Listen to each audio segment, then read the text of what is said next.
નમસ્તે વિદ્યાર્થી મિત્રો, આજે વાત કરીશું ધોરણ 6 અને વિષય ગુજરાતીના ચેપ્ટર નંબર 3 ચોમાસામાં સૃષ્ટિ સૌંદર્યનું સરળ સમજૂતી સાથે સ્વાધ્યાય સોલ્યુશન મેળવીશું।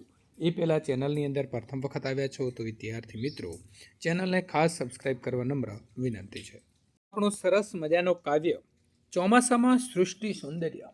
અત્યારે ચોમાસું ચાલી રહ્યું છે અને સૃષ્ટિનું મિત્ર સૌંદર્ય તમે પણ નિહાળી રહ્યા હશો। તો આપણે વાતચીત એટલે કે સ્વાધ્યાયના પ્રશ્ન નંબર 1ની વાત કરીશું।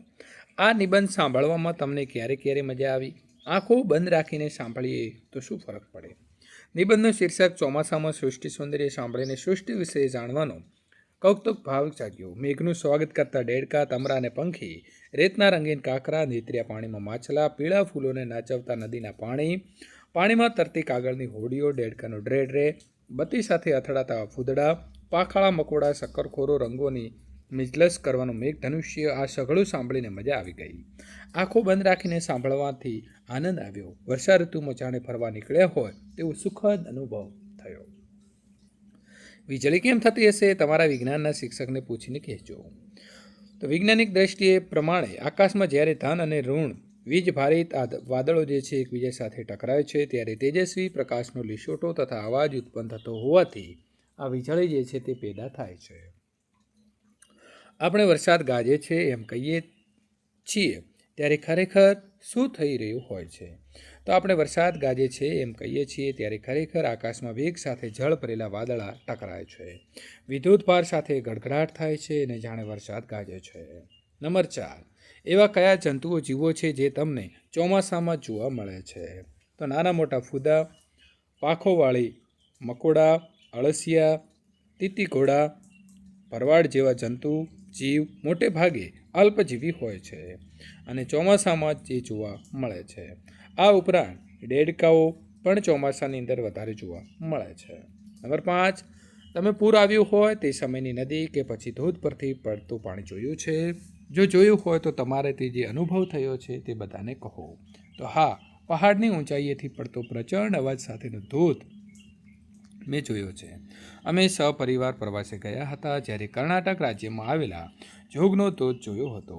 આ ઉપરાંત જ્યારે અન્ય રાજ્યમાં પૂર આવે ત્યારે તેમના દ્રશ્યો ટીવી ઉપર સમાચારમાં જોયા છે। કુદરતનું રૌદ્ર સ્વરૂપના દ્રશ્યો ડરાવી મૂકે તેવા હોય છે। જાનેવાલે પીનારા કહો કે મેઘધનુષ્યમાં કયા કયા રંગો હોય છે? તો મેઘધનુષ્યની અંદર જાંબલી, નીલો, વાદળી, લીલો, પીળો, નારંગી અને રાતો એટલે કે લાલ એમ 7 રંગો હોય છે। ચોમાસામાં વાદળના આકાર કેવા જોવા મળે છે? અલગ અલગ આકારના 5 વાદળો ચિત્રો। તો ચોમાસામાં વાદળ રૂના મોટા ઉડતા પોલ જેવા લાગે છે। એના આકારમાં ઘણીવાર પ્રાણીઓના આકાર જોવા મળે છે, કેટલીક વાર આપણી અપેક્ષા પ્રમાણેના આકાર દેખાય છે। ભૂખ્યા હોઈએ ત્યારે કેટલીક વાર જલેબી જેવા કે માલપુઆ જેવા આકાર પણ દેખાય છે।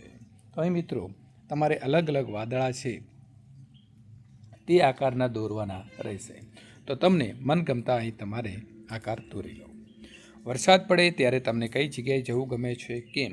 તો વરસાદ પડે ત્યારે મારું મન ઘરની બહાર જવા તલપાપડ થઈ ઉઠે। ક્યારેક તળાવ કિનારે પાણીમાં પડતા પાણીને જોવા, ક્યારેક નદી કિનારે, ક્યારેક નાના ફૂલકા સાથે હોડી રમવા, વરસાદથી શાંત થયેલી લીલી ધરતી જોવા, ઊંચા પહાડો જોવા પણ જવું ગમે છે।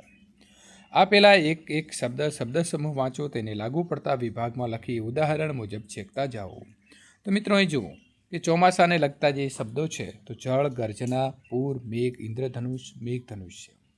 ચોમાસુના જીવો તો ડેડકા, કાનખજૂરા, વિંછી, ફૂદડા, પાંખાળા મકોડા। જગ્યા કે વસ્તુની વિશેષતા દર્શાવતા તો લીલું, તીણું, ઝીણું, આમ તેમ, આજુબાજુ, સહજ, ધોળું, કાળું, સરસર, ઝાંઝરું, તળિયું, તપખીર્યું, મોટું, નાનું, લીમડો, ચોખ્ખું, આખું, હમણાં, જાડું, પીપર, ઊંચું, નીચું, રંગ બેરંગી।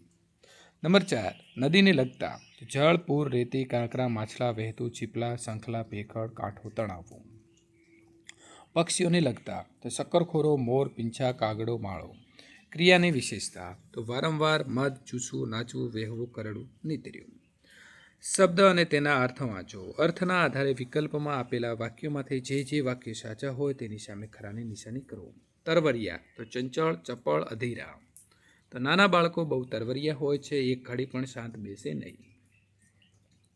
જીયા અને ઉર્વિશા એવા તરવરિયા છે કે તરવાની હરીફાઈમાં બીજા કોઈને જીતવા જ ન દે। વેગ અથવા ઝડપ તો ઢાળ પર સાયકલ સડાટ સરકે તેનો વેગ રોકવો બ્રેક લગાવવી પડે. ચિત્તો પૃથ્વી પરનું સૌથી વધુ વેગથી દોડતું પ્રાણી છે. સ્કૂટર ચાલુ કર્યા પછી વેગ વધારવા એક્સિલેટર આપવું પડે છે. નાજુક, કોમળ અથવા મૃત. નાના બાળકોના હાડકાં નાજુક હોય છે. હર્ષ, આનંદ. આ પ્રવૃત્તિ વિદ્યાર્થીએ પોતાની જાતે કરી તે જોઈને શિક્ષકને હર્ષ થયો. સૌંદર્ય, સુંદરતા, મનોહરતા. સૂર્યાસ્ત સુંદર જ હોય છે, તેમાં વળી વાદળોના રંગ સૌંદર્ય વધારી દે છે. મીનાક્ષી, દેખાવે તો સુંદર જ છે, તેનો સારો સ્વભાવ તેના સૌંદર્યમાં વધારો કરે છે. ગીજુભાઈને આવું કેમ લાગ્યું હશે? યોગ્ય વિકલ્પ પસંદ કરો. ઝાડ આખો દિવસ હલે છે, તો વહેતા પાણીમાં ઝાડનું પ્રતિબિંબ પડવું. ધરતીએ લીલી સાડી ધારણ કરી છે, તો બધે લીલું ઘાસ ઉગી નીકળ્યું છે. નદીના પાણી ફૂલોને નચાવે છે, તો ચોમાસામાં ઉછળતા નદીના પાણી સાથે ફૂલ ઉછળે છે. કૌંસમાં આપેલા શબ્દોમાંથી યોગ્ય વિકલ્પ પસંદ કરી ખાલી જગ્યા પૂરો. તો મિત્રો અહીં મેં દોડની હરીફાઈમાં ભાગ લીધો છે, તો હું ઝડપથી દોડીશ. વરસાદ પડવાથી રસ્તાની માટી ચીકણી થઈ ગઈ છે, તો હું સાચવીને ચાલીશ. હાથમાં રંગ લાગી ગયો છે, તો હું હાથ ઘસીને ધોઈશ. મંજુલા ખૂબ આગળ પહોંચી ગઈ છે, તેને ઊભી રાખવા હું મોટેથી બૂમ પાડીશ. મામીએ લાપસી રાંધી છે, હું ખાલી જગ્યા ધરાઈને જમીશ. દાદાને હવે ઓછું સંભળાય છે, એટલે તે મોટેથી બોલે છે. ગ્રાહક ગુસ્સે થઈને બોલતા હતા, પણ વેપારીએ શાંત થઈને જવાબ આપ્યો. નાના છોકરા તો રમતા રમતા લડી પડે અને રડતા રડતા હસી પડે ને. કૌંસમાં આપેલા શબ્દોના મિત્રો તમારે ઉપયોગ કરી ઉદાહરણની જેમ સરખામણી કરવાનું છે. થાળી, દૂધ, લાડવા જેવો, તો મિત્રો શું આવશે? ચાંદો. ચકોર, લખોટી, મોતી જેવી, તો આંખો. કૂતરા, કાગડા, બિલાડાના બચ્ચા જેવી, તો નીંદર. ઢીંગલા, ચાંદા, ગુલાબ જેવું, તો બાળક. રાવણ, કુંભકર્ણ, રાક્ષસ જેવું, તો મોઢું. મસોતું, નેપકિન, ગાભા જેવું, તો રૂમાલ. રેખાંકિત શબ્દને ફકરામાં આડાવડા લખાઈ ગયા છે, તો તેમના સ્થાને મિત્રો યોગ્ય સ્થાને મૂકી ફકરો તમારે ફરીથી લખવાનો છે. તો આપણે જવાબ જ સીધો લખીશું કે એક પહેલવાન છોકરો હતો, એ નીચે ઊભો રહ્યો. એનાથી હલકો હતો તે છોકરો પહેલવાનના મજબૂત ખભા ઉપર ચડી ગયો. એનાથી હલકો હતો તે બીજા છોકરાના ખભા ઉપર ચડી ગયો. ચારેમાં સૌથી ટીણકો હતો તે ત્રીજાના ખભા ઉપર ચડી ગયો. એ તો ઘણે ઊંચે પહોંચી ગયો અને હાથમાં પાકી કેરી આવી ગઈ. તે સુગંધીદાર પણ હતી. ટીણકો તો ત્રીજા છોકરાના ખભા ઉપર જ કેરી ખાવા માંડ્યો. મિત્રો, ચોમાસામાં સૃષ્ટિ સૌંદર્ય વાંચી એમાંથી એક દ્રશ્યનું તમારે ચિત્ર દોરવાનું છે અને મનગમતા રંગો પૂરો.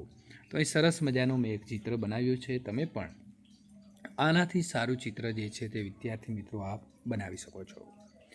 નામ સાથે વિશેષતાની યોગ્ય જોડ મૂકી વાક્ય છે તે બનાવવાનું છે.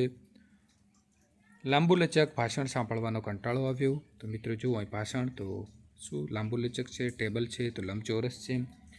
ફોન છે તો નવો કદાચ હોઈ શકે છે. દાળ છે તો કેવી હોય? તીખી. છોકરી તો હોશિયાર અને ચા તો ઠંડી થઈ ગઈ છે. આવા વાક્ય આપણે લખવાના રહેશે. કૌંસમાં આપેલા ક્રિયા વિશેષણ વાપરી ખાલી જગ્યા પૂરો. દાંતમાં સડો ન થાય તે માટે હાર્દિક સવારે ઉઠ્યો પછી અને રાત્રે સૂતા પહેલાં નિયમિત બ્રશ કરે છે. મિનલને નવી નવી વાનગીઓ શીખવી ગમે છે. તે અવારનવાર જાત ભાતની રસોઈ બનાવે છે. મોટા ભાગે તો રેખા જ રશ્મિના ઘરે જાય. રશ્મિ તો રેખાના ઘરે કોઈક વાર જાય. નાની રિસેસ હોય ત્યારે વિદ્યાર્થીઓ થોડી વારમાં રમે અને મોટી રિસેસમાં વધારે. સલીમના મામાનું ઘર નજીક છે, તો તે મામાના ઘરે વારે ઘડીએ પહોંચી જાય. મિત્રો, આપણને અહીં વિશેષણ આપ્યા છે. ભાષણ તો લાંબુ, પાણી તો થોડું, ટેબલ તો લંબચોરસ, કૂતરો તો કાળિયો, મોબાઈલ તો નવો, શાક તો ફીકું, દાળ તીખી, છોકરો ઊંચો, છોકરી હોશિયાર, કેરી પાકી, ચા ઠંડી, દૂધ ઠંડુ. તો અહીં આગળ આપણે પ્રશ્નમાં જોયું હતું તે પ્રમાણે અહીં આપણે વાક્ય બનાવવાનું છે.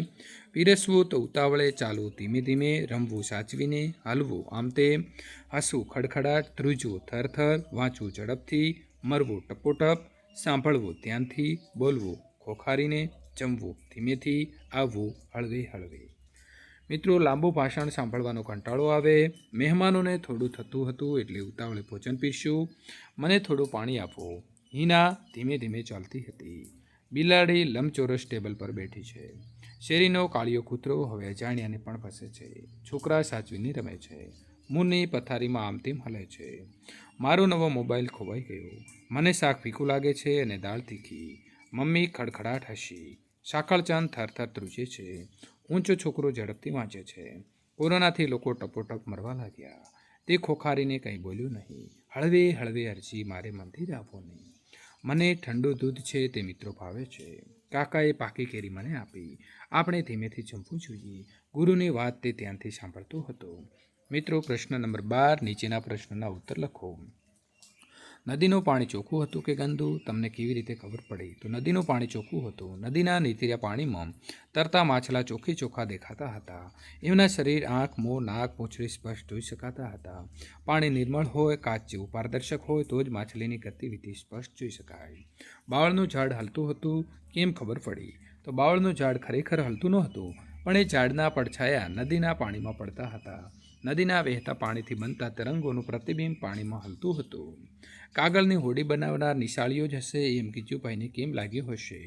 તો હોડીઓ કાગળની છે, કાગળ નોટબુકની કે ચોપડીના હોય. સ્વાભાવિક છે કે એ નકામા પાનામાંથી નિશાળીઓએ જોડી એટલે કે હોડી છે તે બનાવી વહેતા પાણીમાં તરતી મૂકી હોય. એથી ગીજુભાઈને લાગ્યું હશે કે કાગળની હોડી બનાવનાર નિશાળીઓ જ હશે.